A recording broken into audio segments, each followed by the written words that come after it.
Kurva yang melengkung habis ini artinya suatu saat wabah ini akan berhenti. Nah, garis ini mewakili kapasitas rumah sakit dan tenaga kesehatan. Jadi semua yang di bawah garis ini kemungkinan besar akan dirawat, tapi yang di atas garis ini kemungkinan besar kesulitan dan bahkan meninggal dunia. Nah, tugas kita adalah membuat kurvanya tuh nggak terlalu melonjak tinggi, sehingga semua orang yang sakit bisa masuk ke dalam rumah sakit dan ditangani oleh petugas kesehatan. Jadi gimana caranya membuat kurva ini menjadi landai? Orang itu sakit nularin orang lain. Nah, orang yang sudah sembuh, tubuhnya jadi punya imunitas, sehingga kemungkinan dia tertular lagi itu kecil atau hampir nggak ada. Sehingga caranya sebuah wabah apapun itu dari zaman dulu berhenti adalah ketika cukup banyak orang kena virusnya, lalu menjadi imun sehingga virusnya nggak bisa punya orang untuk ditularin lagi. Nah, kenapa selama ini kita perlu banget namanya social distancing atau ngejauhin diri? Animasi ini bagus banget. Ini contoh kalau semua orang bergerak bebas seperti biasa, nggak ada pikiran, semua tetap pergi konser, pergi jalan-jalan. Ini akan terjadi. Satu orang akan menularkan semua orang berbarengan, dan itu yang berbahaya. Seperti tadi kita ngelihat kurvanya ya. Pada akhirnya akan lewat dan pada akhirnya semua orang akan sembuh. Tapi karena kurvanya tinggi, banyak orang akan mati dalam prosesnya. Nah, yang terjadi di Cina dengan adanya lockdown, ditutup, membuat orang tidak sakit sekaligus berbarengan. Jadi kurvanya lebih landai kalau kalian lihat, sehingga memberi waktu untuk orang-orang menjadi sembuh dan akhirnya bisa melandaikan kurvanya.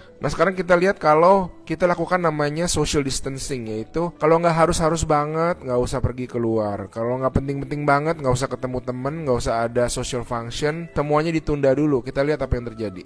Nah, bahkan ini ada simulasi satu lagi. Kalau social distancingnya itu bener-beneran ekstrim, orang nggak boleh keluar, ada jam malam dan sebagainya. Ini yang terjadi. Kita lihat beda banget kan. Jadi ada orang yang akan tetap sakit, tapi mereka bisa masuk rumah sakit dan dirawat. Jadi teman-teman, please do your social distancing, stay at home, work from home, anywhere you can. Ada orang-orang yang nggak bisa, saya mengerti, tapi sebisa mungkin lakukanlah semuanya itu.